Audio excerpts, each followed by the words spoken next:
Hey guys, welcome back to my channel.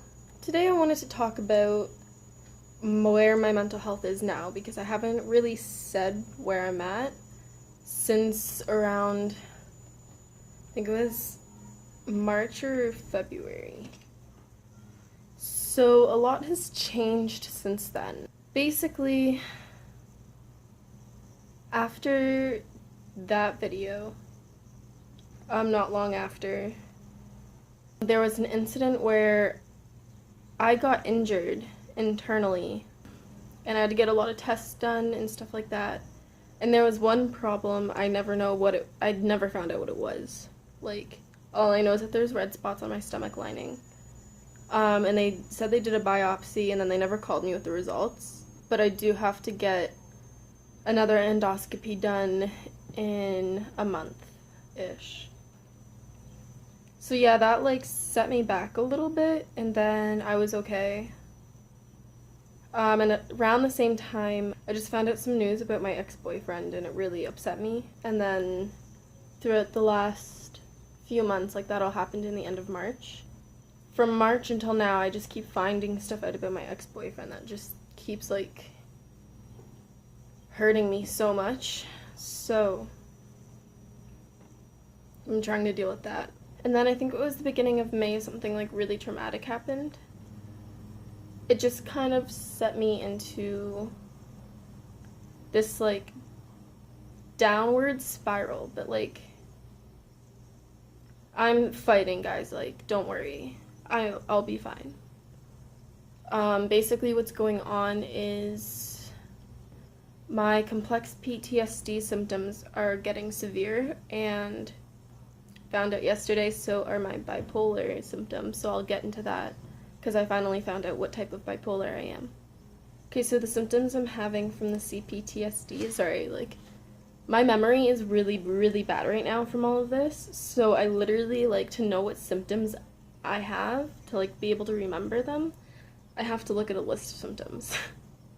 So, avoidance, numbing, emotion regulation difficulties, alterations in attention and consciousness, example, dissociation, and somatic distress / somatization. So, yeah, that's what's going on with the CPTSD. Like, a lot of that stuff I can deal with. The dissociation's not constant like it used to be. It just kind of, like, comes and goes, and it's different this time. Like, sometimes it's still like it used to be, and I'm like, whoa, like, this doesn't feel real. But now it's more like I like look down at my body and I'm like, this is not my body. Like, I just don't feel like I'm me. That only happens every once in a while, like, it's okay. So now on to the bipolar. Basically, the type of bipolar I have, and I was so scared, like, that I was gonna end up with this, so I'm trying to deal with it. And just kind of like, I need to do some research and learn more about it and what I can do to help myself. So basically I have bipolar type 1 with psychotic features. Now it's not like, right now it's not that bad, like right now I'm just having like minor hallucinations. But basically, like, from my understanding and like research I've done before and like heard before, when you get like really depressed, you can go into psychosis, or when you get really manic, you can go into psychosis. So that's basically just what that means. Like, I still have a mood disorder. I don't have a psychotic disorder. I just have a mood disorder that can become psychotic, kind of thing. I don't know if that makes sense. My generalized anxiety is getting like worse. Like, I'm very anxious all the time. But I'm still able to like function and like do everything I was doing before, like talking to strangers and stuff like that. Like, it's just scarier. But what I found, like, my number one thing for anxiety, because I don't take medication for it, I don't know if like the medication I take for my bipolar helps the anxiety too, but my biggest thing was fear hierarchies.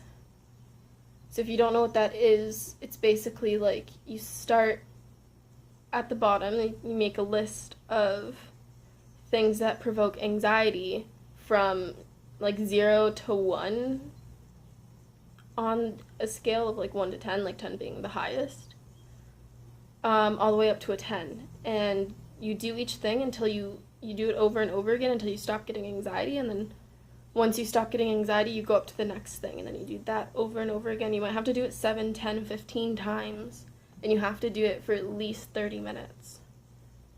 So doing stuff like that, like I didn't really make a hierarchy, I just kind of forced myself to do the things that scared me, which is like kind of the same thing.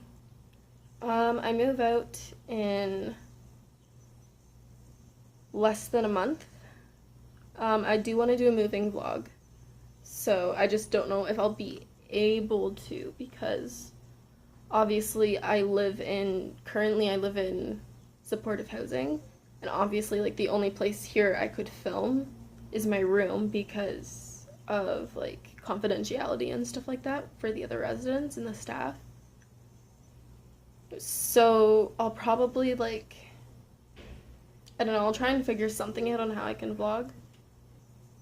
So I'm trying my best right now to be happy, but it's just really hard. My psychiatrist upped my medication, so I have to go and do that today because I didn't do it yesterday. I put it off. Well, I went and hung out with my friend until like late, so I didn't feel like doing it when I got home, even though like the pharmacy was still open. I'm going through like